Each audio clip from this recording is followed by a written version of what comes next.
अस्सलाम वालेकुम। हाँ जी, एम आई ऑडिबल? आवाज़ बिल्कुल ठीक है।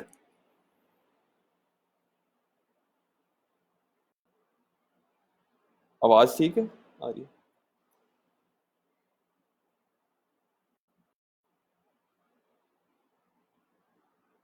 जी, अस्सलाम वालेकुम एवरीवन।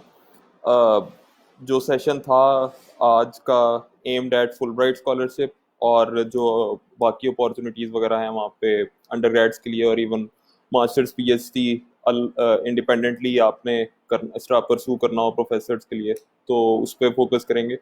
थोड़ा सा मैं अपना बैकग्राउंड बता देता हूँ।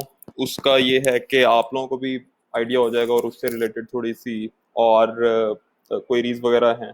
पहले मैंने इवन शायद मुझे पहले कर देना चाहिए था, बट वकार भाई he is doing a ट्रेमेंडस job in this group. मैं इसी ग्रुप में होता था जब आई गेस पहले 100 मेंबर्स में से था, और अब माशाल्लाह से इसके मेंबर्स जो हैं तकरीबन 5 लाख को टच कर रहे हैं। और किसी जमाने में मैं आप लोगों की तरह ही था, यहाँ पे स्कॉलरशिप एस्पायर कर रहा था।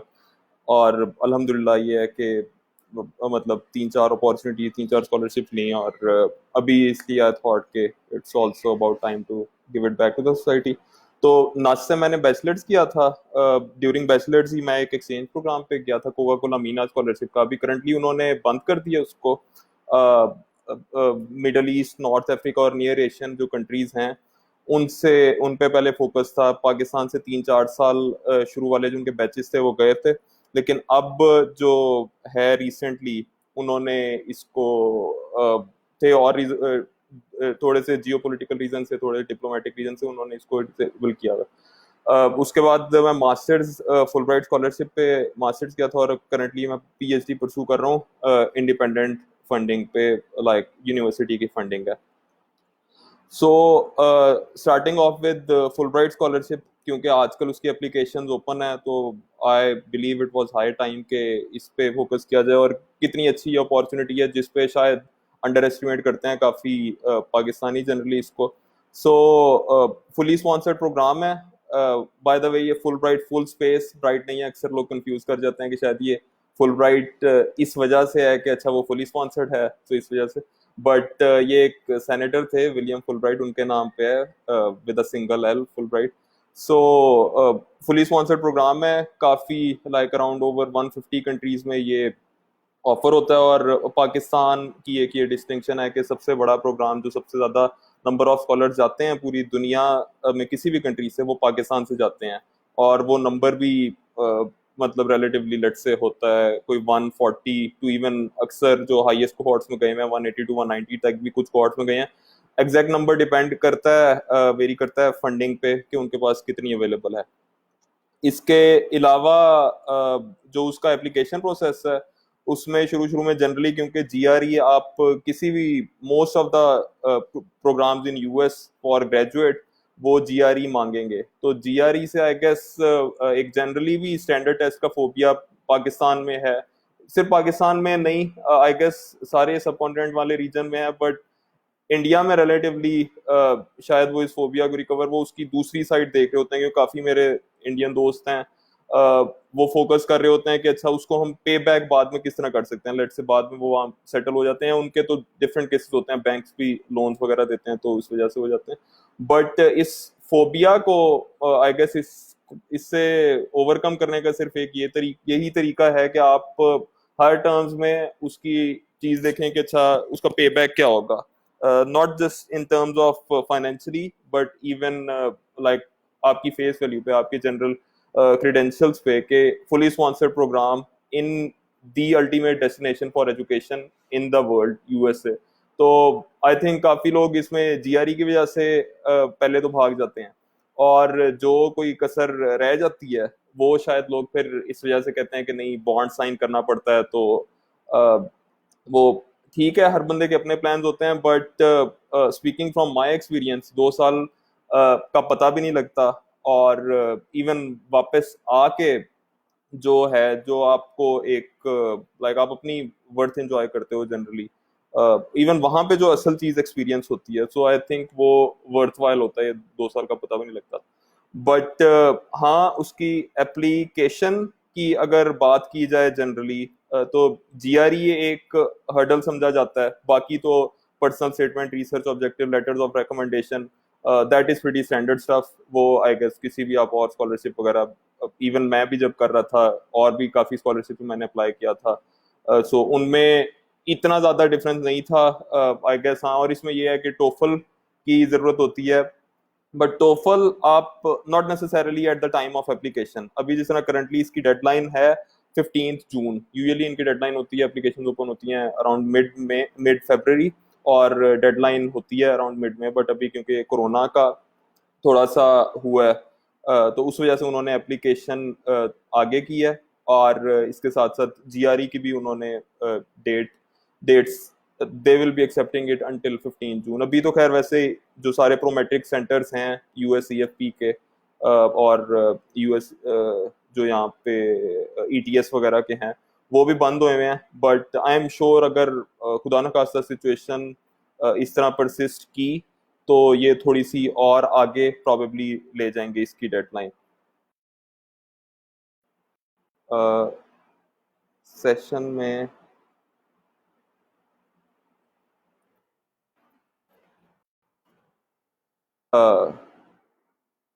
अच्छा आई गेस हाँ, कुछ कमेंट्स भी आए हैं, थोड़ी सी इंटरप्ट हो रही है, बट आई होप कि ज़्यादा इश्यू ना हो। और जो अगर कोई क्वेश्चन वगैरह लाइक मिस हो जाए तो मैं towards the end of session ये कमेंट्स वगैरह पढ़ूंगा, तो जो क्वेश्चंस होए कैटर कर दूंगा। बट हाँ, के अच्छा research objective, personal statement, letters of recommendation, और जो जारी बात है उसकी टाइमलाइन वगैरह होती है कंसिडरिंग दैट। सो अब इसमें पर्सनल स्टेटमेंट और रिसर्च ऑब्जेक्टिव में भी एक तो कंफ्यूजन होती है, लोग शायद समझ नहीं पाते, या अक्सर औकात ये होता है क्योंकि उनको पता भी नहीं होता। तो इसमें एक बहुत बड़ी डिस्टिंक्शन ये है, पर्सनल स्टेटमेंट जो है, एक तो जो है ना वो नॉन टेक्निकल ज्यूरी पढ़ रही होती है। सो जस्ट मेक श्योर कि जो उसकी आई गेस काफी लोग जिस तरह कम्युनिकेशन स्किल्स या टेक्निकल राइटिंग स्किल्स का कोर्स अंडरग्रेड में पाकिस्तान में पढ़ाया जाता है काफी यूनिवर्सिटीज में, तो उसमें होता है कि अच्छा एक टेक्निकल ऑडियंस होती है, एक नॉन टेक्निकल ऑडियंस होती है। सो पर्सनल स्टेटमेंट में जस्ट मेक श्योर के नॉन टेक्निकल ऑडियंस होगी जो ज्यूरी आपकी होगी, और उसी के हिसाब से आपको अपना कंटेंट रखना है। और उसके साथ साथ जो एक बहुत बड़ी मिसकॉन्सेप्शन है आई गेस, लोग ये कहते हैं कि जो सीवी उनका होता है ना, उसी को एक कहानी के तौर पे लिख देते हैं। But as a matter of fact I guess एक पर्सनल स्टेटमेंट और रिसर्च ऑब्जेक्टिव ही होता है जो आपको distinguish, talking specifically about this opportunity, आपको कर रहा होता है। आई मीन काफी स्कॉलरशिप्स आप देखते हैं उसमें सीजीपीए की भी रिक्वायरमेंट होती है कि नहीं 3.5 प्लस होना चाहिए या 3.7 प्लस होना चाहिए, बट फुल ब्राइट का उस तरह भी कोई स्पेसिफिक क्राइटेरिया नहीं है। हाँ, इट इज डिजायरेबल कि आपका एटलीस्ट 3+ सीजीपीए हो, क्योंकि उससे एटलीस्ट आप जो है ना कोर्ट में आ रहे होते हो, मैदान में एक तरह खेल सकते हो। बाकी जो आपकी हैं डॉक्यूमेंट्स वगैरह या एसओपी वगैरह है, पर्सनल स्टेटमेंट, उनको आप स्ट्रॉन्ग करके वो ओवरकम कर सकते हो उसकी जो कोई आपकी शॉर्टकमिंग थी सीजीपीए में। सो पर्सनल स्टेटमेंट को यूं ना समझा जाए कि शायद सिर्फ ये एक कहानी मांगी हुई है उन्होंने कि अच्छा आपने अभी आपका एजुकेशन बैकग्राउंड क्या है और आप आगे क्या करना चाहते हो। I think as a matter of fact ये एक चीज होती है जो आपकी पूरी प्रोफाइल के बारे में बोल रहा होता है, आपकी राइटिंग स्किल्स के बारे में बोल रहा होता है, आपकी पर्सनैलिटी के बारे में बोल रहा होता है। इसीलिए फिर अक्सर लोग ये भी कहते हैं कि शायद इनका अपना कोई क्राइटेरिया होता है कि लेट्स से लम्स, नस्ट या जीआईके से, जनरली जीआईके में तो खैर ग्रेडिंग क्राइटेरिया है, बट जनरली लम्स या नस्ट वगैरह से काफी लोग जाते हैं इस पे फुल ब्राइट पे। सो उसमें लोग कहते हैं कि शायद इनका अपना ही क्राइटेरिया ये ऐसा कुछ है, लेकिन ऐसा बिल्कुल कुछ नहीं है। आई गेस उसके पीछे राज यही होता है कि शायद ड्यूरिंग द अंडरग्रेड वहां पे ऐसी यूनिवर्सिटीज में अपॉर्चुनिटीज ऐसी दी जाती हैं कि वो अपनी apart from just academic skills, वो अपने कुरिकुलर एक्टिविटीज या इवन राइटिंग स्किल्स वगैरह पे काफी काम कर लेते हैं, और काफी जो है ना वर्क कर लेते हैं। जो उनपे शॉर्टफॉल होती है उसको भी किस तरह पॉजिटिवली प्रेजेंट करना है, वो उनको स्किल आ जाता है, ट्रिक आ जाता है बेसिकली। और देन अगेन आई गेस मैं बार बार रीइटरेट इस बात को करता रहूंगा कि बहुत लेविश अपॉर्चुनिटी है, फुली स्पॉन्सर्ड अपॉर्चुनिटी है। एग्जैक्ट वैल्यू इसकी जनरली वहां पे आपकी सारी एयर फेयर टिकट, यहाँ पे पाकिस्तान में जो वीजा वगैरह होगा वो भी आपको रीइम्बर्स कर देते हैं। इवन आप लाहौर या कराची से जो इनकी प्री डिपार्चर ओरिएंटेशन वगैरह होती है, सो आप इस्लामाबाद में इनकी ओरिएंटेशन होती है, अगर आप लाहौर कराची या किसी भी और आप शहर से आ रहे हो तो उसकी भी जो अमाउंट होती है वो भी वो रीइम्बर्स कर देते हैं। और वहां पे जाके ऑफ कोर्स फिर जो मंथली स्टाइपेंड मिलता रहता है, एजुकेशन जो ट्यूशन फी वगैरह होती है वो ऑलरेडी आईआईई जो है international institute of international education, वो इन्होंने पार्टनर रखा हुआ है, तो वो इनको पे करते रहते हैं। आप लोगों को उस चीज की कोई परेशानी लेने की जरूरत नहीं होती। इट जस्ट के आपको वो मंथली स्टाइपेंड देते रहते हैं, जिसकी रेंज, क्योंकि यूएस से जनरली बहुत बड़ा है, यहाँ पे रहते हुए नहीं आइडिया होता लोगों को, मुझे भी नहीं आइडिया होता था कि पाकिस्तान से यानी बहुत ही in terms with in US से ही 4 टाइम जोन्स हैं। और बाय एरिया तो मतलब उसकी एक दो स्टेट्स को ही अगर देख लिया जाए, टेक्सास को, कैलिफोर्निया को, तो सिर्फ उनका एरिया पाकिस्तान के एरिया से कंपेरेबल है। सो इवन जो coming back to the amount of stipend जो मंथली मिलता है वो काफी वेरी करता है फ्रॉम लेट से, इवन कुछ स्टेट्स में $1,300 होता है, कुछ स्टेट्स में लेट से जो महंगी स्टेट्स हैं न्यूयॉर्क है या कैलिफोर्निया है, वहां पे इवन 2200 तक टच मार कर जाता है। मैं वॉशिंगटन डीसी में था, जॉर्ज वॉशिंगटन यूनिवर्सिटी में, सो मेरा अकाउंट, मेरे जो वो है अमाउंट वो अराउंड $1,900 था स्टाइपेंड। और इसके साथ साथ टाइमलाइन पे थोड़ा सा मैं टच, अभी जिस तरह होता है कि इनकी एप्लीकेशंस ओपन होती हैं जो करंटली 15 जून तक हैं, उसके बाद अराउंड अगस्त टू सितंबर इनके इंटरव्यूज होते हैं। फिर आगे इंटरव्यूज के बाद उनमें लिस्ट बनती है प्रिंसिपल कैंडिडेट या alternate candidate. Alternate candidate is like waiting list कह लें। वो डिपेंडेंट ये नहीं, इस चीज पे सिर्फ नहीं होता कि अच्छा कोई प्रिंसिपल कैंडिडेट अपनी सीट छोड़ेगा तो फिर उसको मिल जाएगी। इट्स जस्ट के फंडिंग पे डिपेंड कर रहा होता है जो उनको यूएस एड से और even generally department of state से अप्रूव होनी है, वो हो जाता है तो फिर एनी हाउ काफी लोग चले जाते हैं। सो अराउंड अक्टूबर में, मिड अक्टूबर तक वो नोटिफाई कर देते हैं, मैक्सिमम मिड अक्टूबर तक के कौन कौन से लोग सेलेक्ट हुए हैं। जो वो सेलेक्ट हो जाते हैं फिर उनकी एप्लीकेशन पे वो काम कर रहे होते हैं इन टर्म्स ऑफ जो उनकी प्लेसमेंट वगैरह है, यूनिवर्सिटीज में अप्लाई करते हैं, या किसी किसी केसेस में वो कहते हैं कि आप जीआरई रीटेक करें, उसका वो वाउचर देते हैं कि जीआरई स्कोर थोड़ा सा उनका ब्लड से कम होता है तो उनके चांसेस बढ़ाने के लिए वो कहते हैं कि अच्छा आप रीटेक कर लें इसमें। और फिर वो प्रोसेस जो है ना वो भी काफी लंबा वेट होता है वैसे तो, क्योंकि आप जिस साल अप्लाई कर रहे होते हो ये इनटेक उससे अगले साल वाली होती है। सो आई थिंक पहले तो जो एक्साइटमेंट होती है वो उतनी एक्साइटमेंट रहती नहीं है जब तक आप वहां जाते हो, लेकिन फिर भी एक डिफरेंट एक्सपीरियंस होता है जब तक जाके। और उसके साथ साथ आई गेस आपकी पेशेंस का भी टेस्ट होता है, जो कि जनरली ही लाइफ में एक बहुत बड़ा स्किल है, आप में पेशेंस होनी चाहिए। सो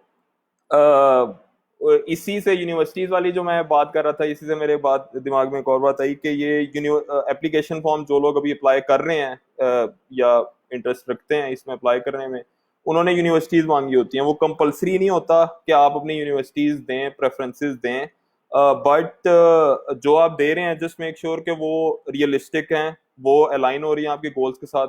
अक्सर लोग मतलब बिला वजह ही एमआईटी, स्टैनफोर्ड या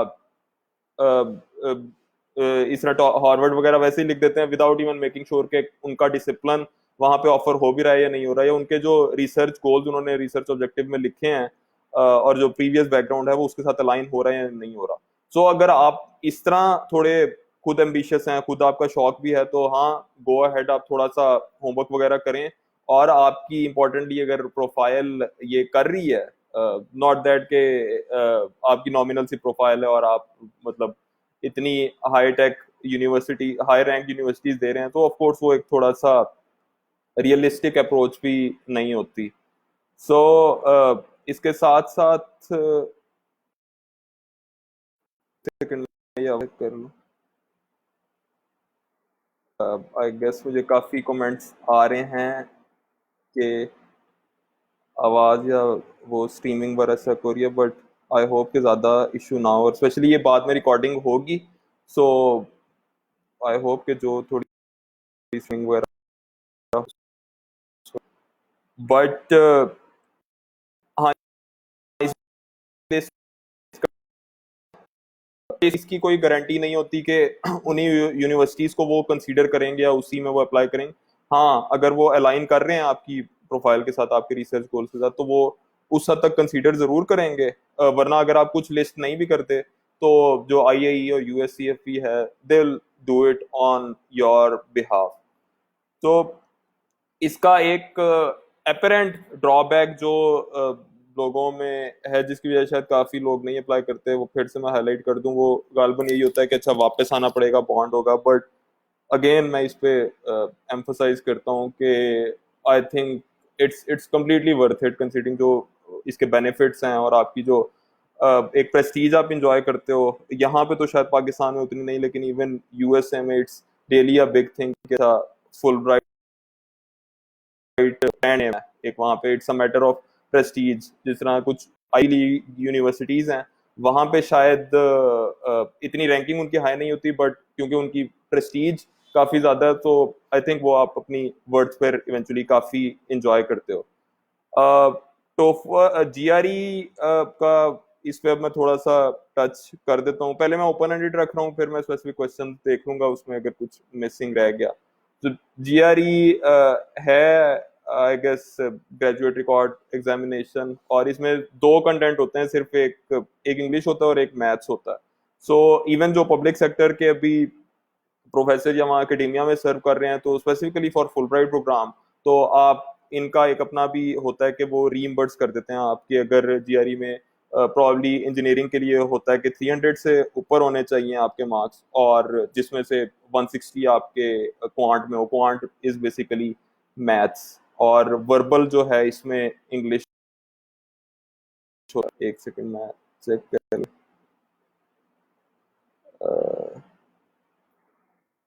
कमेंट्स काफी आ रहे हैं कि इंटरनेट का दरमियान में, sorry about that I guess. मैं यहाँ पे ही काफ़ी अपनी इसी जगह पे यूजली जूम कॉल्स करता हूँ और ऑनलाइन सेशंस अटेंड करता हूँ, सो आई गेस ज़्यादा इशू ना हो। सो टोफल आपको at the time of application जरूरी नहीं होता, GRE at the time of application जरूरी होता है। सो उसकी प्रेपरेशन के लिए भी आपकी स्पेसिफिक आई थिंक वो यूं रट्टा या जिस तरह यूजली हमारे सिस्टम है मैट्रिक एफएससी वगैरह का, उस तरह वो नहीं है। It's a test of your concepts, completely your concepts, और उसमें कोई हाई लेवल मैथ्स नहीं है। वही मैथ्स है जो लेट से बेसिक लेवल की आप ओ लेवल्स वाले जो प्रॉब्ली लेट से अपने D1 D2 में पढ़, जिन्होंने जीआरई दिया हुआ है, दे वुड एग्री। बट हाँ, उसमें जो कॉन्सेप्ट्स होते हैं वो काफी जो है ना सीरियसली टेस्ट हो रहे होते हैं आपके, यानी और क्वेश्चन टाइप्स भी उसमें उसी तरह की बनाई हुई हैं कि कुछ सिंगल आंसर होते हैं, कुछ मल्टीपल आंसर होते हैं, और जो मल्टीपल आंसर वाले क्वेश्चन हैं उसमें अगर आप कोई एक ऑप्शन भी आप गलत कर दें तो वो सारा आपका आंसर गलत हो जाता है। But at the same time ये डराने वाली बात इसमें नहीं है। इट जस्ट के काफी लोग शायद इसको जीआरई को सीएसएस के साथ कंपेयर करने लग जाते हैं, या एक दिमाग में फोबिया क्रिएट हुआ होता है कि पता नहीं क्या चीज है। सिर्फ उस फोबिया से मैं निकालना चाह रहा हूँ, ये एक अटेम्प्ट है कि अच्छा उसमें कोई, हाँ एक फाइनेंशियल रिस्क जरूर होता है। आई कीप गेटिंग मैसेजेस के अच्छा थोड़ा सा महंगा टेस्ट है, आई गेस $220 रिसेंटली उसकी है। I took it back in like 2015, so अब मुझे करंटली याद नहीं है, बट आई गेस अबाउट $200 है। सो उसमें देन अगेन आप अगर उसको सही एफर्ट के साथ करेंगे और सही अपना लाइक प्रैक्टिस वगैरह उसकी करेंगे, तो आई गेस $220 इज नथिंग। आपका जो इवन पहला स्टाइपेंड होगा, तो to put it into a perspective, वो स्टाइपेंड ही मैंने जिस तरह उसकी वैल्यू बताई, it would be at least 5 times more than this amount. तो आप अगर जॉब कर रहे हैं, थोड़ी सी सेविंग वगैरह कर रहे हैं, या इवन अगर करंटली एनरोल्ड हैं, स्टूडेंट्स वगैरह हैं, तो उसमें उतना ही सीरियस लिया जाए कि जाहिर बात है you would be dependent on your parents और गार्डियन।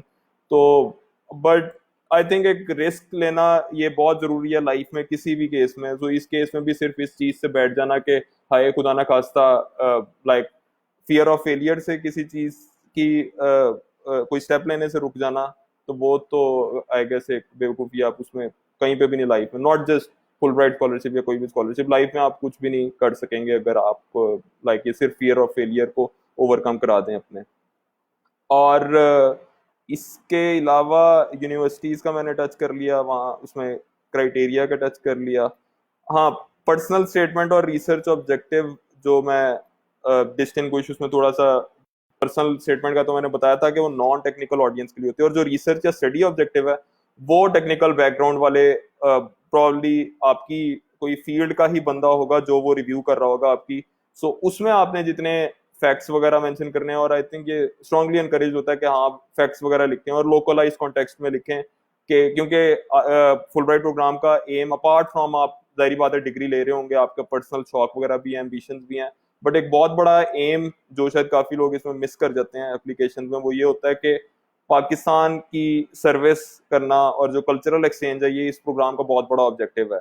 तो जो चीजें भी आप कर रहे हैं, जस्ट मेक श्योर कि उसके साथ साथ आप ये गोल को हाईलाइट उसमें जरूर रखें कि अच्छा कोई ऐसा गैप है जो आप पाकिस्तान में वापस आके फिल कर सकते हैं। इसी बेस पे उन्होंने कुछ प्रायोरिटी डिसिप्लिन भी आइडेंटिफाई किए होते हैं, जिस तरह एग्रीकल्चर, एनर्जी, वाटर, क्योंकि करंटली पाकिस्तान में एक्सपर्ट्स कम है इस इन डिसिप्लिन में, और since Pakistan is going through crisis in these sectors, तो वो इनको प्रेफर करते हैं। प्रेफर का मतलब ये नहीं होता कि वो मेरिट पे कंप्रोमाइज कर रहे होते हैं, इट जस्ट के क्योंकि करंटली एक्सपर्ट्स भी इसमें कम है, यूनिवर्सिटीज में प्रोग्राम भी कम यूनिवर्सिटीज में ऑफर हो रहा है इससे रिलेटेड, और विच मीन्स कि अच्छा एप्लीकेशन भी उनके पास कम आती हैं, तो वो एनकरेज करते हैं कि अच्छा इन डिसिप्लिन में जो होंगी ना उनको हम जनरली करेंगे। और इवन जो लेट्स से डिसेबिलिटीज के होते हैं या जो फार फ्लंग एरिया से होते हैं, जिस तरह गिलगित कश्मीर वगैरह, उधर के उनको भी वो प्रेफर करते हैं। But at the same time ये प्रेफर का वर्ड लोग इसको मिसयूज कर जाते हैं कि शायद इसका मतलब ये होता है कि मेरिट पे कंप्रोमाइज हो रहा होता है। इसका कतई नहीं ये मतलब नहीं होता कि वो मेरिट पे कंप्रोमाइज करके कोई उनके क्राइटेरिया पे पूरा उतर रहा है तो वो शायद प्रेफर करने लग जाते हैं कोई इन डिसिप्लिन का, या फिर कोई बड़े शहर का बंदा या बंदी होगी तो उसके मेरिट पे कंप्रोमाइज करके कोई बाहर वाला बंदा एप्लीकेंट लाया जा रहा होगा। तो ये चीजें हो गई। हाँ, फैक्ट्स और स्टैटिस्टिक्स वगैरह जितने ज्यादा जाहिर बात है पाकिस्तान से लोकलाइज कॉन्टेक्स्ट में मेंशन किया जाए स्टडी ऑब्जेक्टिव्स में, और इन गोल्स को जरूर, मैं फिर बार बार इस पे एम्फोसाइज कर रहा हूँ कि जरूर इनको कंसीडर किया जाए कि ये पाकिस्तान को मैक्रो लेवल पे आपको बताना होता है कि अच्छा आप किस तरह फायदा पहुंचा सकते हैं।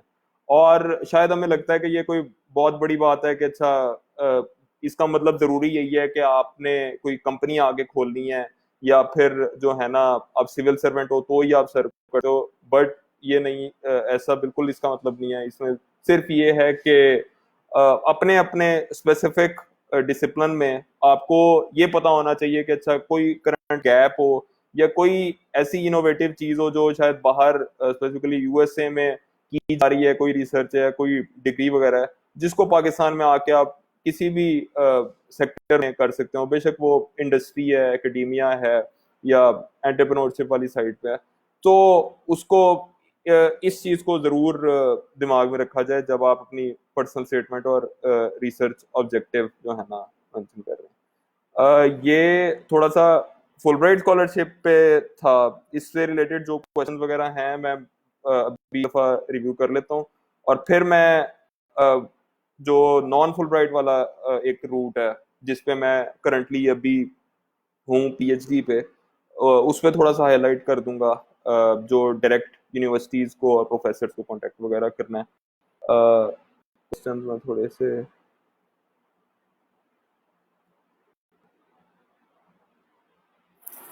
अच्छा क्वेश्चन है कि chances of getting MS leading to PhD, तो स्पेसिफिकली फुलब्राइट पे ये पाथ नहीं होता कि एमएस लीडिंग टू पीएचडी होता था, लेकिन अब स्पेसिफिकली फुलब्राइट वो प्रेफर करते हैं कि जिंदगी में एक दफा ही मिले, तो वो या पीएचडी के लिए होगा या मास्टर्स के लिए होगा।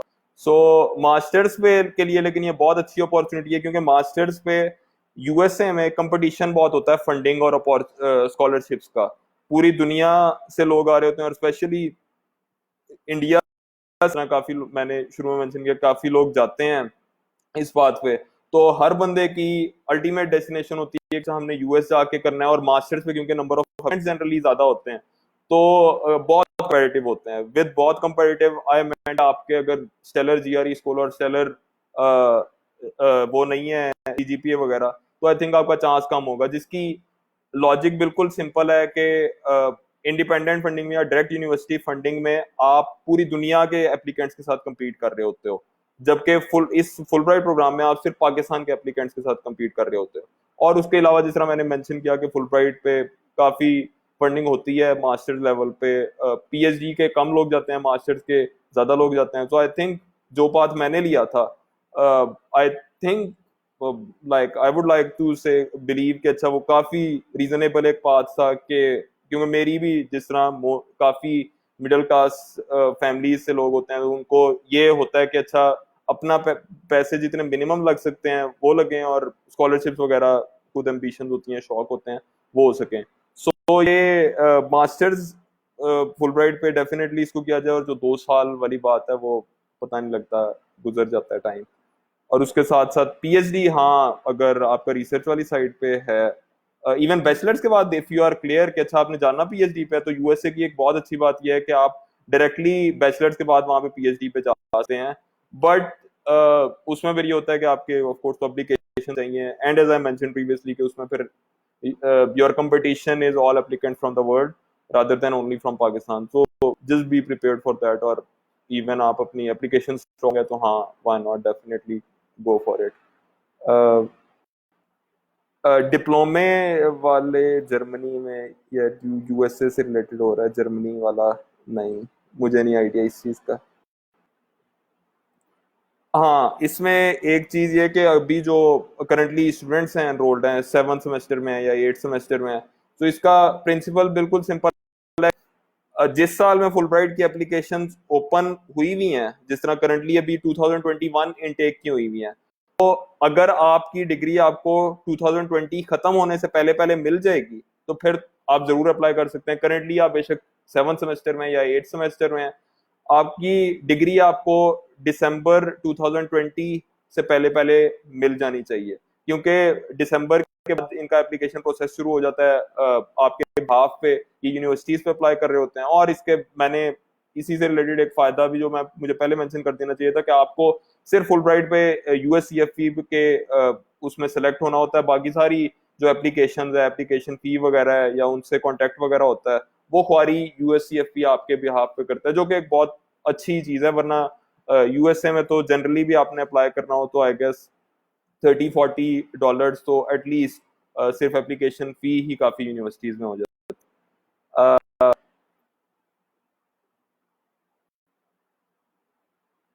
है। इसमें एक सवाल और आया है कि अच्छा लिस्टिंग ऑफ एजुकेशन जो हैं वो किस ऑर्डर में होनी चाहिए, किस हद तक मेंशन करनी चाहिए, मैट्रिक से मास्टर्स तक या बैचलर से मास्टर्स तक।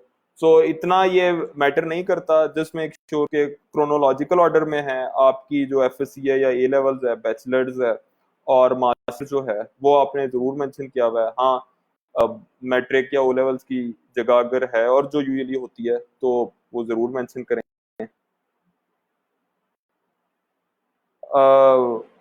Full bright scholarship in Canada, Canada में और स्कॉलरशिप्स हैं, लेकिन ये जो फुल ब्राइट स्पेसिफिकली जो फुल ब्राइट नाम है मैंने शुरू में मेंशन किया था, ये यूएसए का एक फ्लैगशिप प्रोग्राम है, और ये फुल स्पेस ब्राइट नहीं, ये फुल ब्राइट एक बंदे का नाम। How do you short list universities for Fulbright program? इसमें आपको अपनी गूगल सबसे बड़ा आजकल इंटरनेट बहुत बड़ा रिसोर्स है, हर जगह आपके पास इंटरनेट भी है, फोन डाटा वगैरह भी है। तो आई गेस यूनिवर्सिटीज के ऑफिशियल वेबसाइट्स इससे बेहतर कोई लिंक नहीं हो सकता, और कोई ऑफिशियल रिसोर्स भी इसके अलावा हो ही नहीं सकता। हाँ, थर्ड पार्टी वेबसाइट्स कुछ है जिसमें वो गाइड कर रहे होते हैं, बट आई थिंक मैं talking from my personal experience, मुझे तो तसल्ली नहीं होती थी जब तक मैं ऑफिशियल वेबसाइट पे नहीं देख लेता था वो स्पेसिफिक प्रोग्राम, वो स्पेसिफिक प्रोफेसर की प्रोफाइल, सो गूगल करें अपनी जो डिसिप्लिन फॉर एग्जांपल, और कीवर्ड सर्च पे जा सकते हैं। मेरी रिसर्च जिस तरह थी एनवायरमेंटल नैनो टेक्नोलॉजी वाली साइट पे, तो just do random keyword search on Google. Like मुझे तो थोड़ा सा आइडिया था कौन सी यूनिवर्सिटीज में मेरा है, लेकिन अगर आपको बिल्कुल भी कुछ नहीं पता तो आप लिख दें जिसी तरह कुछ भी रैंडमली के इलेक्ट्रिकल इंजीनियरिंग मास्टर्स यूएसए, या इवन थर्ड पार्टीज ने कुछ कुछ किया होता है अक्सर के, अच्छा टॉप रैंक का मेंशन हो, तो वो एक स्टार्टिंग पॉइंट जरूर हो सकता है कि आप उसको फर्दर रिसर्च कर सकते हैं कि अच्छा इधर आपके वाली रिसर्च ऑफर हो रही है या नहीं। और अगर हो रही है तो वो बहुत अच्छी बात होती है कि क्योंकि शायद कोई ऐसा एस्पेक्ट हो जो आपने रिसर्च तो वही सेम की हो, वो एक डिफरेंट उसी की डिफरेंट एप्लीकेशन को देख रहे हो उसी रिसर्च की, तो आपकी एप्लीकेशन उस तरह फर्दर स्ट्रांग ही होगी इनफैक्ट, और आपको एक और डायमेंशन का पता लग सकता है जो आप अपनी एप्लीकेशन में लिख के एप्लीकेशन को स्ट्रांग कर सकते हैं। Post doc opportunities in USA, इसमें भी यही दो पाथ होते हैं। ये जो फुल ब्राइट प्रोग्राम आजकल ओपन हुआ है ये तो सिर्फ मास्टर्स और पीएचडी के लिए है। जो पोस्ट डॉक वाला है वो इनका फुल ब्राइट स्पेशलिस्ट प्रोग्राम होता है। आई गेस उसकी डेडलाइन होती है अराउंड नवंबर। सो वो यूएससीएफपी के वेबसाइट में यहाँ पे कमेंट्स में भी सेंड कर दूंगा इसके, ये सेशन खत्म होता है तो उसमें आप देख लें। और इंडिपेंडेंट फंडिंग वाला उस पर मैं थोड़ा सा टच करूंगा, वो पीएचडी के लिए और पोस्ट डॉक के लिए स्टैंडर्ड प्रोसेस है, तो आई गेस वो हल हो जाएगा। Guideline for TOEFL and GRE. TOEFL तो सिंपल एक इंग्लिश लैंग्वेज का टेस्ट है जिस तरह आइएल्ट्स है, तो लेकिन आई डू अंडरस्टैंड क्योंकि मुझे भी फोबिया था और काफी ज्यादा लोगों को होता है फोबिया ये स्टैंडर्डाइज टेस्टिंग का यहाँ पे। सो उस चीज को ओवरकम करें, प्रैक्टिस इज द की दोनों के लिए, और स्पेशली क्योंकि ये कंप्यूटर बेस्ड टेस्ट होते हैं और हमारे जनरली यहाँ पे सिस्टम में आदी होते हैं हम पेपर बेस्ड टेस्ट के। सो कंप्यूटर पे प्रैक्टिस वगैरह करें, टाइम ऑन करके करें क्योंकि ये GRE it's a test of your nerves in a way as well, कि टाइम साथ चल रहा होता है और आपके कॉन्सेप्ट्स टेस्ट हो रहे होते हैं। सो उस तरह काफी पब्लिशर्स हैं जीआरई के केस में, जिस तरह मैनहट्टन है, मैनहट्टन 5 पाउंड काफी अच्छी एक रिसोर्स है, फिर प्रिंसटन की है, और इस तरह कैपलन वगैरह की है। So but start with official guide जो ईटीएस जिन जो ये टेस्ट ऑर्गेनाइज करते हैं उनकी वेबसाइट पे पेड वर्जन, बट हम पाकिस्तानी पेड वर्जन के शायद आदी नहीं होते, सो लुकअप टॉरेंट्स या ग्रुप्स वगैरह में वहाँ पे ऑफिशियल गाइड पोस्ट होगी, वहां से स्टार्ट करें, फॉर्मेट वगैरह थोड़ा सा देखें। अगर अभी time I am not sure कितना है, वरना अगर होता तो मैं थोड़ा सा फॉर्मेट का ओवरव्यू दे भी देता जीआरई उसका।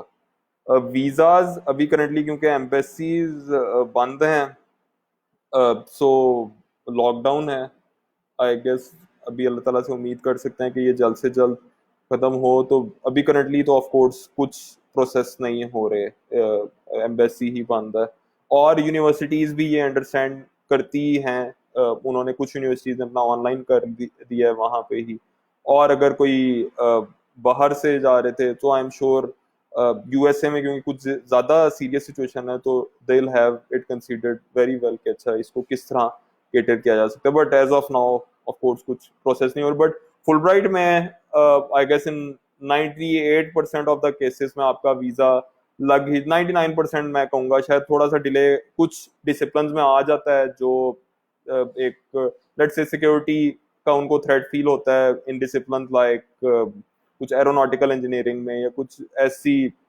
बायोमेडिकल इंजीनियरिंग की कोई स्पेसिफिक एप्लीकेशन पर रिसर्च है तो उसमें डिले आ जाता है अक्सर औकात, but in 97-98% of the cases उनका टाइमली प्रोसेस हो जाता है।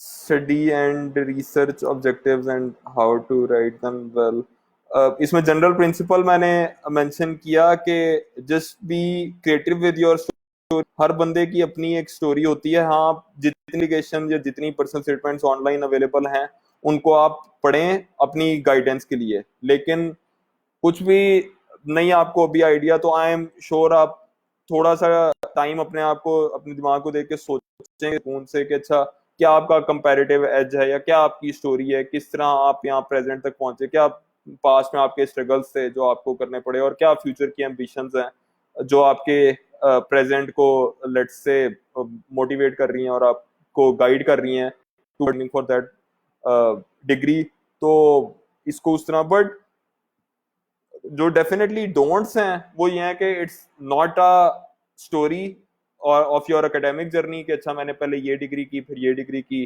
फिर वहां पे बहुत अच्छा था यूनिवर्सिटी में, मुझे बड़ा अच्छा एक्सपीरियंस। हाँ ठीक है, एक चीज होती है स्किल्स होना, एक चीज होती है स्किल्स को प्रेजेंट करना।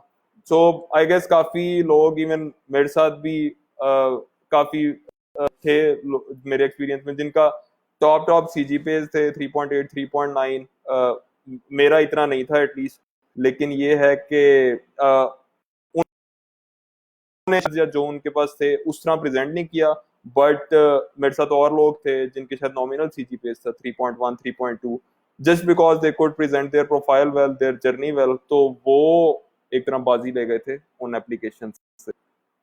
क्वालिफिकेशन लिमिट, इससे क्या मुराद है? बट हाँ, ये मास्टर्स और पीएचडी का प्रोग्राम है। सो आपके पास अगर 16 ईयर की एजुकेशन है so you are eligible for masters, और अगर आपके पास 18 ईयर की एजुकेशन है तो you are eligible for PhD. Which is the best university for MS psychology program who offer? मेरा साइकोलॉजी अपना प्रोग्राम तो नहीं है, लेकिन कुछ टॉप यूनिवर्सिटीज हैं, उसको आप अपनी रिसर्च से चेक कर सकते हैं। आईवी लीग से कोलंबिया यूनिवर्सिटी है, हार्वर्ड यूनिवर्सिटी है, तो इनमें आप स्पेसिफिक चेक कर लें। मैंने सिर्फ बॉल पार्किंग के लिए थोड़ी सी कुछ यूनिवर्सिटीज के नाम लिए हैं, बट आप I am sure you can look it up on Google. Exchange program, हाँ इन अ वे ये एक्सचेंज प्रोग्राम है, लेकिन एक्सचेंज प्रोग्राम उस तरह वाला नहीं है जो पाकिस्तान में जनरली एक कॉन्सेप्ट होता है कि एक्सचेंज प्रोग्राम, क्योंकि वो यूग्रेड का होता है। सो लोगों को शायद ये लगता है कि यूनिवर्सिटी में एनरोल होना चाहिए फिर आपको जाना है, बट कल्चरल एक्सचेंज प्रोग्राम ये हाँ डेफिनेटली है, एनकरेज करते हैं, प्रेफर करते हैं कि आप इस चीज को हाईलाइट करें अपनी एप्लीकेशन में कि कल्चरल एक्सचेंज या कल्चरल एम्बेसडर आप पाकिस्तान के किस तरह बन सकेंगे जब वहां होंगे, और जब वहां से यहाँ आएंगे तो किस तरह जो है ना आप जो लेट से पाकिस्तान यूएसए के कुछ हैं डिफरेंसेस हैं, उनको आप किस तरह खत्म कर सकते हैं।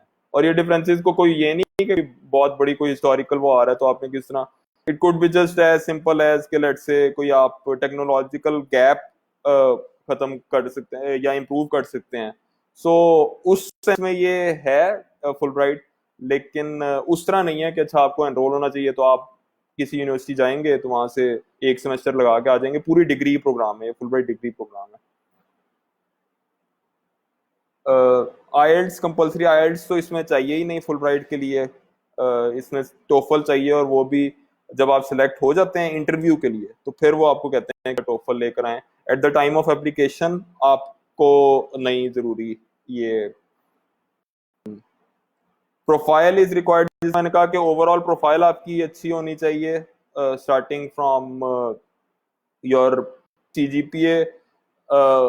ज्यादा अच्छा ना भी हो बेशक, जिस तरह मैंने मेंशन किया आपका वो नॉमिनल है, अगर 3.1 तक है 3.2 तक है, लेकिन आप उस चीज को ओवरकम कर रहे हैं बाकी अपनी एप्लीकेशन की वजह से, सच एज आपका जीआरई स्कोर है या पर्सनल स्टेटमेंट बहुत अच्छी है, या फिर आपकी पब्लिकेशंस हैं उसमें, या कोई आपने यहाँ पे कंपनी स्टार्टअप वगैरह शुरू की है जिसमें आप अपनी कैपेसिटी में उस चीज को ओवरकम कर सकते हैं। तो आई गेस ये बहुत अच्छी चीज है इस प्रोग्राम की कि इन्होंने कोई स्पेसिफिक सीजीपीए का क्राइटेरिया नहीं दिया, क्योंकि of course CGPA is not a measure of intelligence.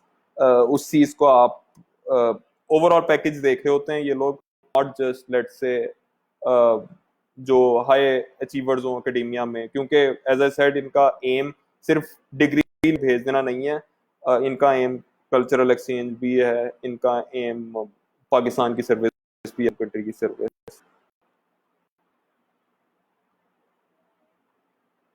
Is there any foreign scholarship for MS program? ये मैंने बताया तो है, ये एमएस प्रोग्राम की ही है फुल ब्राइट, जो पीसी के लिए भी है। बट अब आई गेस मैं थोड़ा सा फोकस करूंगा इंडिपेंडेंट फंडिंग, जो डायरेक्ट आपने प्रोफेसर वगैरह को कांटेक्ट करना है। मैं अभी करंटली पीएचडी में एनरोल्ड हूँ यूनिवर्सिटी ऑफ ह्यूस्टन, और वो मैं इस पाथ पे हूँ। लाइक मेरे पास, मैं पाकिस्तान गया था 2 साल वो बॉन्ड सर्व करके, अब वापस यहाँ पे आ गया हूँ। लेकिन ये है कि अगर आप बॉन्ड सर्व नहीं भी किया हुआ तो direct right after masters on full bright आप वहीं पे पीएचडी में एनरोल हो सकते हैं। But that does not mean कि आपका जो 2 साल का बॉन्ड है वो खत्म हो गया है, वो सिर्फ पोस्टपोन होता है, बॉन्ड टर्मिनेट नहीं होता। सो आफ्टर पीएचडी आपको फिर भी वापस आना होगा यहाँ पे, क्योंकि यूएस में अगर आप सेटल जब भी होने लगेंगे, उनका वीजा प्रोसेस ऐसा है कि उनको, आप इसमें J1 वीजा पे होते हैं तो उनको आइडिया हो जाता, जाहिर बात है सिस्टम में होता है। सो J1 की जब तक आप होम रेजिडेंसी 2 साल की पूरी नहीं करेंगे फॉर मास्टर्स, और पीएचडी में तो एचईसी के साथ भी बॉन्ड होता है, तो उनकी 4 से 5 साल आप जब तक पूरी नहीं करेंगे तो यूएसए में आप इमिग्रेशन या वर्क वाला पाथ नहीं आप कर सकते। सिर्फ आप हाँ एक्सचेंज स्टूडेंट वाला या फिर सिंपल स्टूडेंट वाला जो F1 होता है, जिसमें मैं भी करंटली हूँ, उस पाथ पे आप जरूर जा सकते हैं। सो इसमें ये है कि कोई आप पे बॉन्ड नहीं होता, स्कॉलरशिप अमाउंट भी रीजनेबल होती है, I guess enough for two होती है। और इसका तरीका ये है कि आप डायरेक्टली, मैं जनरल बात कर रहा हूँ कि जिस तरह मैंने अप्रोच किया, और जो I guess 60-70% of the cases में ये बात होता है। काफी यूनिवर्सिटीज में ये डिस्करेज वो करते हैं कि अच्छा आप प्रोफेसर्स को कांटेक्ट ना करें, बट ये स्पेसिफिक डिटेल्स आपको अपनी यूनिवर्सिटी में देखनी होगी। कुछ भी आप अपने स्पेसिफिक डिसिप्लिन में कि अच्छा वो एनकरेज करते हैं, but in 60-70% of the cases वो एनकरेज करते हैं कि अच्छा प्रोफेसर से आपको गो हेड मिला हो, तो फिर वो जो है ना। और पीएचडी में क्योंकि फंडिंग बहुत होती है, काफी इनोवेशन टेक्नोलॉजिकल एडवांसमेंट वगैरह वहाँ पे हो रही है, तो आई थिंक पीएचडी के लिए तो USA has to be the place for everyone generally, क्योंकि वहाँ पे जिस तरह कहते हैं लैंड ऑफ अपॉर्चुनिटीज भी है, और लैंग्वेज बैरियर कोई नहीं है। लाइक आप अगर वहाँ पे बाद में सेटल होना चाहते हैं इस बात पे, अगर आप जा रहे हैं इंडिपेंडेंट फंडिंग यूनिवर्सिटी फंडिंग पे, तो प्रोफेसर्स की लिस्ट आपको सबसे पहले तो जस्ट ये गूगल सर्च वगैरह करके ही आपको पता लग जाएगा अपना डिसिप्लिन। आप कीवर्ड्स के साथ लिखेंगे, साथ लिखते हैं ग्रेजुएट असिस्टेंटशिप्स या रिसर्च असिस्टेंटशिप्स वगैरह, और आगे यूएसए लिखते हैं, तो कुछ ना कुछ जो रिजल्ट्स होंगे ना, ये मैं बहुत देसी तरीका बता रहा हूँ क्योंकि मेरे काफी दोस्त, यानी एक हैंडसम नंबर जो है ना यूनिवर्सिटीज प्रोफेसर को ईमेल करने का, वो ये एटलीस्ट को 50 को प्रोफेसर को आई गेस आप ईमेल करें, तो फिर आपको शायद एक्सपेक्टेशन ही होनी चाहिए कि उनमें से ना 5-10 प्रोफेसर अगर रिस्पॉन्ड कर देते हैं, और जो कि यूएसए में आपकी अगर प्रोफाइल अच्छी है, आपने जीआरई वगैरह दिया हुआ है, सीजीपीए वगैरह दिया हुआ है, तो सीजीपीए वगैरह है आपका, या इवन पब्लिकेशन वगैरह आइडियली है, तो वो अगर आपकी प्रोफाइल की अच्छी है तो they would respond you back, क्योंकि उनके पास फंडिंग होती है इन मोस्ट केसेस, वो देख रहे होते हैं। और अक्सर तो if you are lucky enough तो शायद उन्होंने अपनी वेबसाइट पे तब लिखा ही हो, depending upon the month of the year, कि अच्छा शायद रिसर्च असिस्टेंटशिप की वैकेंसी ही ऑलरेडी ओपन हो, तो उनको कांटेक्ट करने का भी थोड़ा सा मैं तरीका हाईलाइट कर देता हूँ। वो सिर्फ ये नहीं, क्योंकि वो सिर्फ आपके पास एक डू और डाई ऑप्शन होती है, जो एक ईमेल होती है, वो इतना टाइम उनके पास नहीं होता कि अच्छा वो देखेंगे हाँ आपकी प्रोफाइल अगर है कैची है तो कैची सा एक सब्जेक्ट लिखेंगे, और इसी ग्रुप पे इवन फाइल्स में काफी डिस्कशन इस पे होती रहती है। इवन मुकार भाई ने, और पहले मैंने भी एक लंबी पोस्ट लिखी थी जिसमें मैंने स्पेसिफिक तरीके बताए थे कि अच्छा ये वो करने के लिए, यानी उनकी एक तरह अटेंशन कैच करने के लिए, जो जो आपकी प्रोफाइल में है कैची, उस चीज को मेंशन किस तरह किया जाए एंड ऑल। और इसमें एक और चीज ये भी है कि प्रोफेसर्स को आपने इम्प्रेस करना होता है, जाहिर बात है आप उनकी फंडिंग ले रहे हैं, तो जस्ट मेक श्योर के थोड़ा सा बेशक टाइम ले लें, लेकिन ये है कि आपका ना बेस्ट ईमेल पॉसिबल जो हो सकती है आपकी वो होनी चाहिए, क्योंकि बाद में शायद ना आपका कभी इंटरेक्शन उसके साथ हो, ना उसके ना उसका हो, लेकिन ये डू और डाई शॉट है तो जिसमें और जो बाकी चीजें हैं, ये भी एक बहुत बड़ी आई गेस वो चीज होती है कि लोग कैजुअली ईमेलें भेजने लग जाते हैं, जीआरई नहीं दिया होता या टोफल नहीं दिया होता, और वो यूं ही भेज रहे होते हैं, तो it is a measure of your seriousness as well, कि आप एक तरफ कह रहे हैं कि हाँ जी मैं बहुत इंटरेस्टेड हूँ आपकी प्रोग्राम में या जनरली यूएस वगैरह में, तो लेकिन आप कह रहे हैं कि नहीं मैंने, उसने शायद अक्सर प्रोफेसर आर ब्लंट इनफ कि अच्छा वो ये भी पूछ लेते हैं कि अच्छा आपने फिर जीआरई दिया हुआ या नहीं दिया हुआ, या फिर जीआरई जब आप दे दोगे तो फिर हम बात करेंगे। तो ये चीजें, क्योंकि एक चीज है प्रोफेसर को कन्विंस करना और एक चीज है यूनिवर्सिटी के क्राइटेरिया को मीट करना। हाँ प्रोफेसर को आप अगर कन्विंस कर लेते हैं, अगर प्रोफेसर का रिस्पॉन्ड आ जाता है प्रॉब्ली, फिर उसके बाद इस तरह होती है, आपकी कॉल वगैरह होती है, उससे इंटरव्यू वगैरह होता है, तो उसके साथ साथ या उसके बाद फिर एक और जो चीज करनी होगी वो ये होगा कि यूनिवर्सिटी का क्राइटेरिया आपको फिर भी मीट करना होगा एट एवरी कॉस्ट, जिसमें टोफल होगा इंटरनेशनल स्टूडेंट्स के लिए, और जीआरई होगा, या मिनिमम लेट से उन्होंने सीजीपीए अक्सर प्रोग्राम्स के लिए लिखा होता है, तो वो चीज़ आपको मीट स्टिल करनी होगी। ये भी मैं non Fulbright masters program की ही बात कर रहा हूँ। और जिस तरह मैंने बताया कि नॉन फुल ब्राइट की मास्टर्स में फंडिंग बड़ी लिमिटेड होती है, तो unless your profile is stellar, कि आपके GRE let's say to put it into a perspective 330 plus आपका जीआरई है, और 3.7 3.8 प्लस आपका सीजीपीए है, और आइडियली अगर पब्लिकेशन वगैरह रिसर्च पेपर वगैरह हैं, तो फिर तो आपका चांस बनता है कि मास्टर्स पे आप चले जाएं, फंडिंग आपको मिल जाएगी right before you even start your program. लेकिन क्योंकि कंपटीशन आपका पूरी दुनिया के साथ होता है, तो हमेशा हो ही यही रहा होता है कि आपसे बेहतर उनको प्रोफाइल मिल रही होती है मास्टर के लेवल पे, तो वो फिर किसी और को वो हायर कर रहे होते हैं। बट हाँ, राइट आफ्टर बैचलर्स यूएसए में पीएचडी भी एक बहुत अच्छा पाथ है, क्योंकि वो जो एमएस लीडिंग टू पीएचडी यहाँ पे समझा जाता है, वो वही पाथ होता है, लेकिन उसमें 1-2 साल आपके सेव हो रहे होते हैं। आप जो जाते हैं बैचलर्स की डिग्री के बाद, आपकी यही जीआरई टोफल वगैरह और पब्लिकेशन वगैरह कुछ हो, तो वहीं पे आप डायरेक्टली यूनिवर्सिटी फंडिंग पे जाते हैं, और उसमें फंडिंग भी ज्यादा होती है। जिस तरह मैंने बताया कि पीएचडी पे उनके पास फंडिंग होती है जनरली, मास्टर्स पे इतनी ज्यादा फंडिंग नहीं होती, ना वो इतने एनकरेज करते हैं।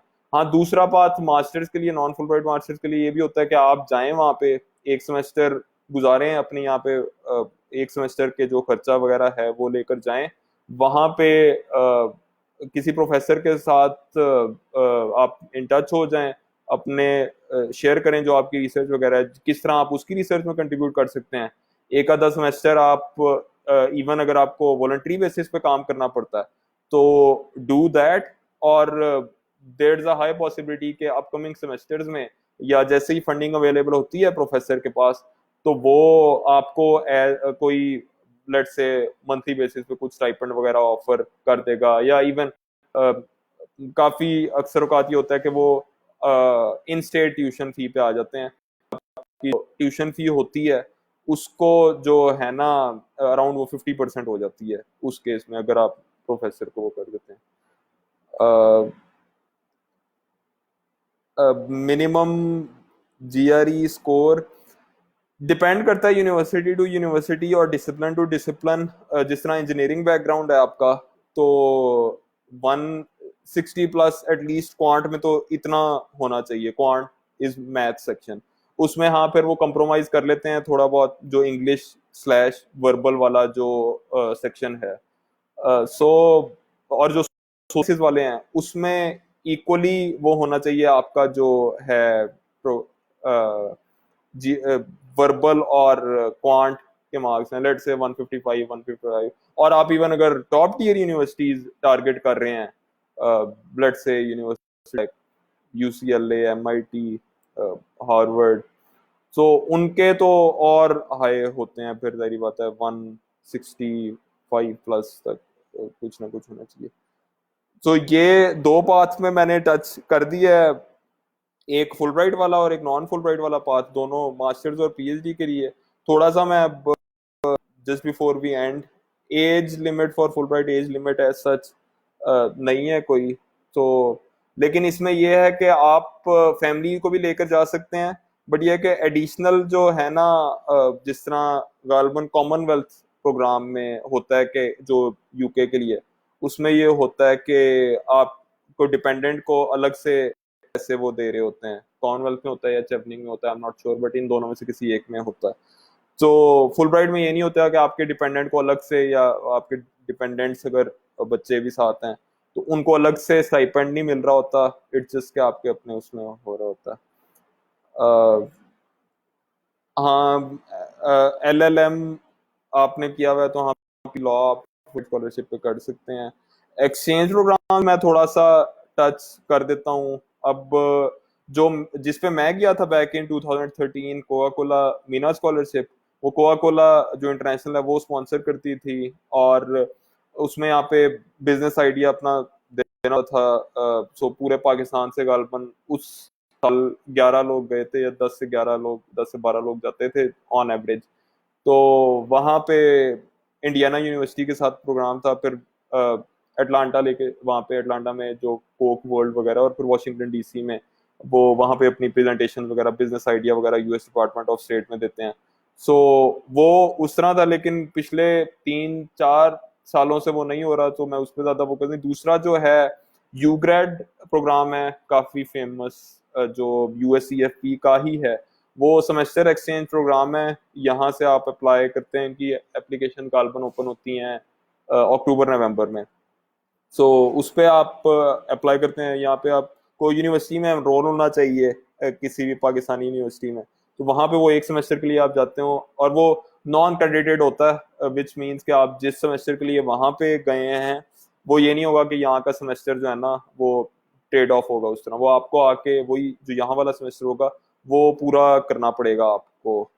But I think it's still worth it. जो लोग गए हैं उस पे, काफी लोग जाते हैं उस पे भी, तो I am sure they will be able to relate to this. I think वो इट्स स्टिल वर्थ इट कि आप इवन यहाँ पे आके एक सेमेस्टर आपको फिर लगाना भी पड़ा है, लेकिन जो वो 5 से 6 महीने का एक इमर्शन और जो आपकी ट्रेनिंग, आपकी पर्सनैलिटी ग्रोथ होती है, I think there is nothing comparable to that.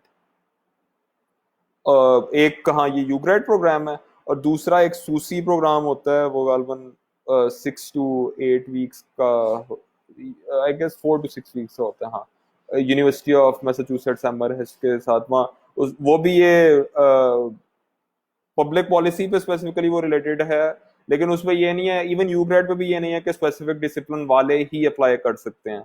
आपका जो भी डिसिप्लिन है, सिर्फ फुलब्राइट की भी एक जो एक्सेप्शन है, जो एलिजिबिलिटी नहीं है, जो डिसिप्लिन, वो सिर्फ क्लिनिकल मेडिसिन है।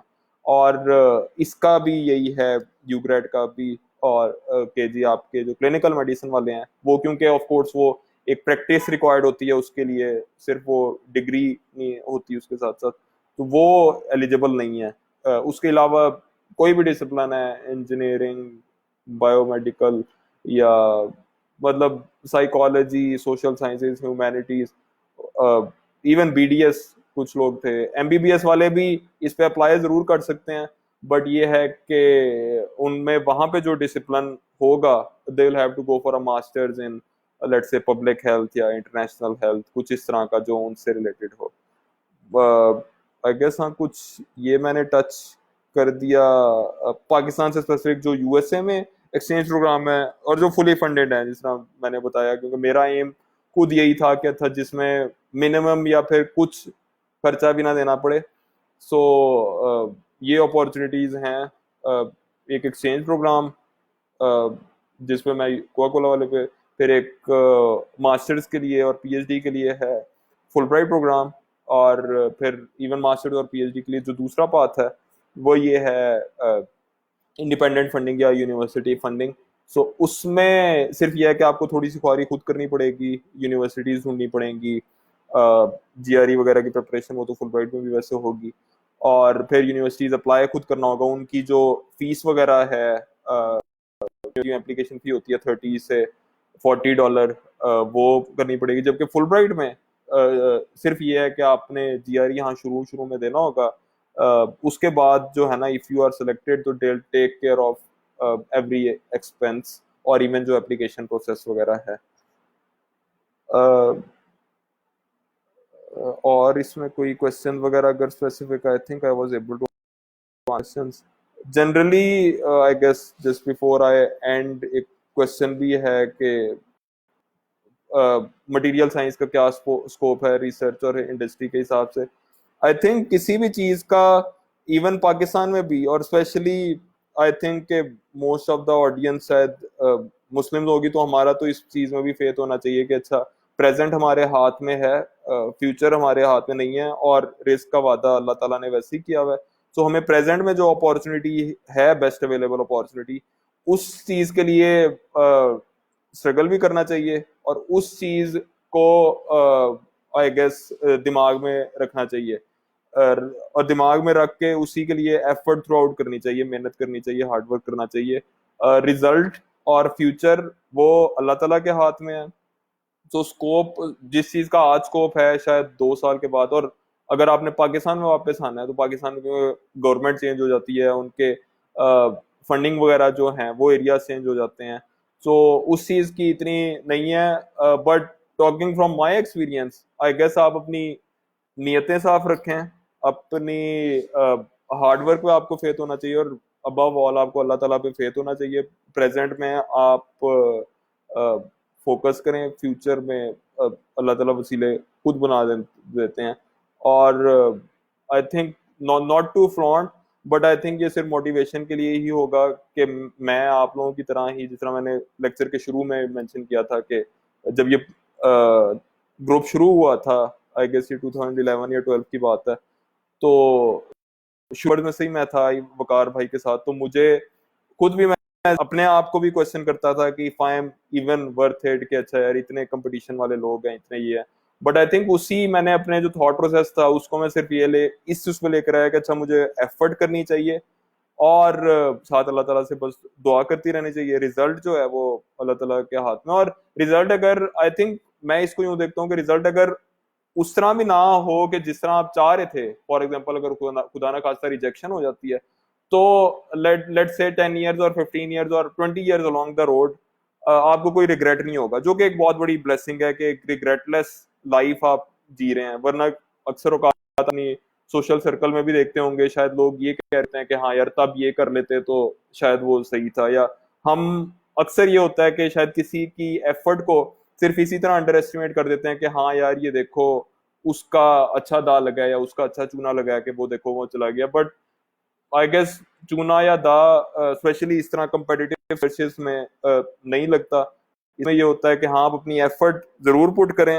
हाँ, किस्मत वाला पार्ट जो है वो जरूर होता है इसमें, कोई नॉट डिनाइंग इट, बट ये है कि किस्मत भी, जब आप अगर कुछ नहीं कर रहे तो फिर मतलब सिर्फ किस्मत या सिर्फ दुआ से कुछ नहीं होता, अगर उसको कॉम्प्लीमेंट ना किया जाए दवा के साथ।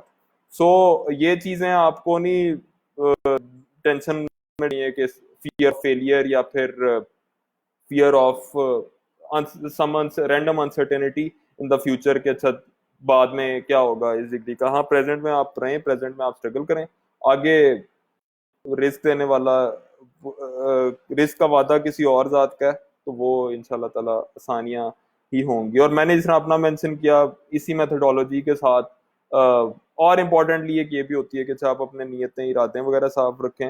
हाँ, एक्शंस आपके हमेशा कंट्रोल में नहीं होते, लेकिन नीयतें आपकी कंट्रोल में होती हैं, तो वो आप साफ रखें। I guess with this methodology man, मतलब हेयर आई एम, अल्हम्दुलिल्लाह, अल्लाह का बहुत शुक्र है कि अच्छा ये थर्ड टाइम मैं यूएसए आया हूँ, और तीनों दफा मैंने लिटरली कुछ नहीं पे किया। आई थिंक इट जस्ट, बल्कि यहाँ से डॉलर लेकर ही गया हूँ। सो थोड़ी सी एंड में जनरल मोटिवेशन वो थी, आजकल शायद अवाम हमारी वैसे ही डिमोटिवेट हुई है, so I thought that will be helpful. Guidance on study research objectives, ये मैंने पहले थोड़ा सा टच किया था, बट डोंट्स भी बताए थे उसमें, और थोड़े से डूज बताए थे। ज्यादा डूज के लिए वो एक लंबा सेशन चाहिए होगा, बट आई गेस इस सेशन का टाइम अराउंड घंटा था, so I would try to wrap up. अच्छा, एक क्वेश्चन है कि अच्छा ऑन एवरेज सेविंग्स कितनी होती हैं फुल ब्राइट में। शायद कुछ फनी सवाल लग रहा होगा, लेकिन आई गेस ये फनी नहीं है, हर बंदे का अपना बैकग्राउंड होता है, हर बंदे के अपने एम्स होते हैं, सो काफी वैलिड क्वेश्चन है। डिपेंड करता है कि आप अपने एक्सपेंसेस किस तरह प्लान करते हैं। लेट्स से मैं अपने स्पेसिफिक केस में बताऊं, if you end up in a place like New York, California, या वॉशिंगटन डीसी जहाँ मैं था, तो your stipend would be in the range of let's say 1900 to 2200, या इवन अभी शायद रिसेंटली न्यूयॉर्क का ज्यादा भी कर दिया 2300 तक। तो उसमें डिपेंड करेगा कि आप रेंट, क्योंकि आपने खुद देना होता है जिस जगह आप रह रहे हैं, वो आप अब लेविश है किसी कॉन्डो वगैरह में भी रह सकते हैं, paying let's say 1400 1300 a month, और विच मीन्स के फिर आपने खाने वगैरह का करना होगा, इसके अलावा बाकी जो चीजें वगैरह है, तो इसमें आपकी सेविंग कम होगी। तो ये आपकी अपनी जो लाइफस्टाइल है उस पर डिपेंड करता है कि आप कितनी सेविंग करते हैं। आई हैव सीन पीपल के, अच्छा लेट्स से 2000 का स्टाइपेंड था, तो वो एक शेयर्ड अकोमोडेशन में रह के लेट्स से उसमें $300 400 उनका रेंट जाता था, और बाकी चीजें लेट्स से वो कुछ सेविंग करते थे या और उनके थे ट्रेवल वगैरह करते थे, तो उस तरह वो आपके उस पर डिपेंड करता है। ये कमेंट है, GRE is very tough. Tough कुछ नहीं होता, टफ आई गेस सिर्फ बनाते हैं लोग जो होता है। मैंने जिस तरह बताया बेसिक मैथ्स है, हाँ कॉन्सेप्ट्स बहुत वो होते हैं, लेकिन इस तरह कुछ नहीं है कि आपको ना बेस नॉलेज पे कुछ बहुत ज्यादा वर्क करना पड़ेगा, या कोई सीएसएस लेवल का टेस्ट है, उस तरह कुछ नहीं है। बट हाँ, जिस तरह मैंने कहा कि टफ कुछ भी नहीं होता, सीएसएस भी टफ नहीं है अगर आप उसकी एफर्ट वगैरह करें। इंसान ही करते हैं, वो भी इंसान ही है जो स्कॉलरशिप लेते हैं, तो आई गेस अगर कोई भी ले सकता है तो व्हाई नॉट यू, अपने आप को अंडर एस्टिमेट नहीं करना चाहिए। तो I think I just call it a day, अगर इफ इट सीम्स ओके तो। वकार भाई या विक्की, अगर ये फिट्स ऑल गुड तो मैं फिर ये एंड करता हूँ। और अगर कोई क्वेरीज हो जनरली, तो फील फ्री टू मैसेज में, लेकिन ये है कि काइंडली थोड़ा सा होमवर्क पहले करके फिर मुझे मैसेज इन द सेंस, मैंने लेक्चर में काफी चीजें मेंशन कर दी, इस तरह यूएससीएफपी की वेबसाइट या यूनिवर्सिटीज की अपनी वेबसाइट, तो वो रिसर्च जो रिसोर्सेज हैं उनको आप एक्सप्लोर करके, हाँ स्पेसिफिक क्वेरी है या जनरली आपको गाइडेंस चाहिए, मोटिवेशन चाहिए, तो I would be happy to help. लेकिन ये है कि यूं जनरल मैसेजेस मुझे आते हैं कि आई वांट स्कॉलरशिप या सिर्फ प्लीज गाइड, तो वो चीजें I guess it's unfair on my part as, of course मैं यूं किस चीज पे करूं। और एक जनरल आया कि अच्छा जीआरई जनरल या सब्जेक्ट, जीआरई जनरल चाहिए होता फुल ब्राइट के लिए इनिशियली अप्लाई करने के लिए। सब्जेक्ट जो है, अगर स्पेसिफिक आपका कुछ प्रोग्राम है, let's say PhD in physics या PhD in chemistry let's say, या कोई हार्डकोर रिसर्च है इस पे, तो फिर वो खुद ही आपको कह देती है यूएससीएफपी वाले या यूनिवर्सिटीज वाले, बहुत केस होता है, लेकिन फिर वो कह देते हैं कि अच्छा आप जीआरई सब्जेक्ट लेके उनको भेज दें। बट इन नटशेल एप्लीकेशन के लिए, और जो आपको सेलेक्ट करवाएगा वो जीआरई जनरल है। तो I guess I just end the session, और thank you everyone for attending. I guess I was able to answer all of the questions. और कोरोना में अपने आप को मोटिवेट ना करें, इसमें सिर्फ यह है कि स्टे प्रोडक्टिव, टाइम बहुत है, डेटा बहुत है, इंटरनेट बहुत है, तो उस चीज को यूटिलाइज किया जाए, इन सारे रिसोर्सेज को, एप्लीकेशन वगैरह पे काम करें, टेस्ट वगैरह पे काम करें, हर चीज इंटरनेट पे अवेलेबल है। और आगे मुझे सारे दुआ में काइंडली याद रखिएगा, ये एक दुआ है, ये एक लिस्ट है। तो thank you, take stay safe, stay endorse.